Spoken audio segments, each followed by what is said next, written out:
All right, today we are digging into a really powerful idea, something that could change how we think about everything. It all starts with a simple question about how we run our countries, and a completely different way of looking at a national budget, one that puts real-world health way ahead of just financial numbers. So let's just jump right in with this massive question. I mean, think about it. What if, for decades, the entire way we've been running our countries, setting our goals, all of it, what if it's all been based on one simple but really profound mistake? And there it is. That's the mistake in a nutshell. The argument here is that national budgets have totally lost their way. They're not strategic plans for a country's future anymore. Nope. They've become these big, complicated accounting exercises about moving money around. This cartoon, it just nails the problem, doesn't it? On one side, you've got the economists, totally wrapped up in their game of income, expenses, and spreadsheets. And then on the other side, you have everybody else realizing that the real game is about our people, our planet, and a society that actually works. It's so much more than just playing with numbers. Okay, so let's unpack that a little bit.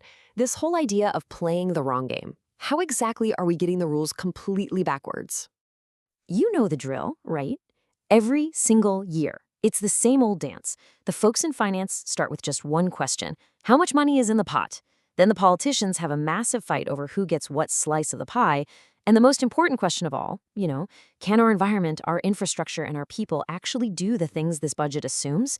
That gets asked last, if it gets asked at all. And this leads to something really, really dangerous. It's what our sources call the illusion of solvency.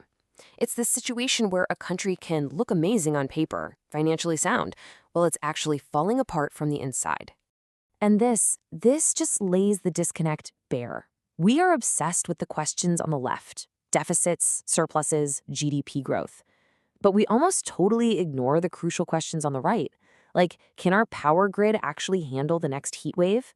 Are our forests shrinking or growing? Is our healthcare system about to collapse from staff burnout? That burnout, by the way, that's a big reason it takes forever to get a doctor's appointment. See, the first list is about money. The second list, that's about capacity. It's about reality. So what happens when you focus only on the money? You get this huge blind spot. A country can get an A-plus rating from the financial world while its rivers are polluted, its hospitals are overflowing, and its people are just burnt out. Sooner or later, reality always comes to collect. But by then, it can be way too late. Okay, so if money isn't the right measuring stick, what is? Let's switch gears and look at the solution. This is where we get into a whole new framework built on what our sources call the 4 pillars of real capital. This right here is the absolute heart of the idea. Money is just a tool, a claim on real things. You can't print more clean water. You can't create more skilled doctors out of thin air. These things, the actual, tangible stuff, are what make a nation truly wealthy and able to withstand a crisis.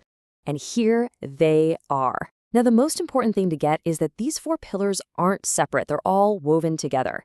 I mean, the health of your people obviously depends on a healthy environment, right?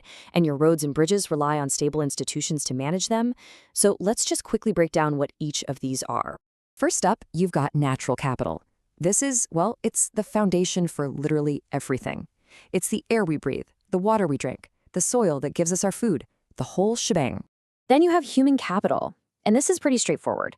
A nation's most valuable asset is its people.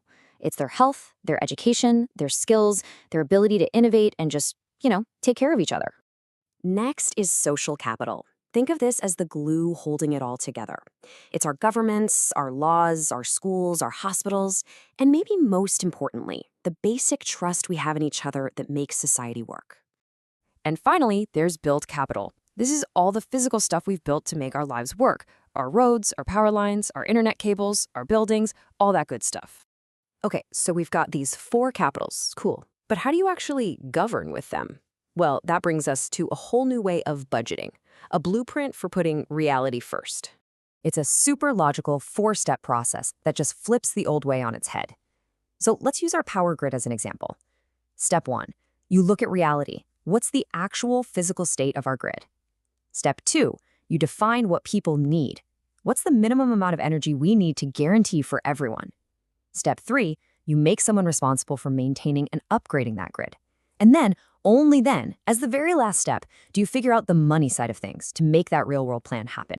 And that, right there, is the absolute game changer. Money stops being the boss. It's no longer the big constraint that you start with. Instead, it becomes what it always should have been, a tool. A tool you use to organize the work and pay for the real-world plan you've already made. Now, I know what you might be thinking. This sounds huge. It sounds radical, right? But the argument here is that it's not radical at all. It's just rational. And just think about it for a second. We do this in every other serious field. An engineer starts with physics. What does it take to make sure this bridge doesn't fall down? A doctor starts with biology. What do we need to do to keep this person alive? The budget, the invoice, that all comes after the real-world plan is in place. So when we budget for money first, we're not actually planning for the future. We're gambling. We're gambling with our planet, with our society, and with the well-being of every single citizen. The next step is just crystal clear. It boils down to this simple sequence. First, you figure out reality and make a plan for it. Then, and only then, you make the money work for that plan. Because, as our sources put it, if you're not doing that, you're not really governing. You're just doing a fancy accounting exercise, moving numbers around while the real world actually pays the price. You see, looking at things this way forces us to be honest. It makes the real problems visible before they turn into full-blown crises. It makes us face the true state of our nations, for better or for worse. And so it leaves us with one last, unavoidable question. Are we ready to stop pretending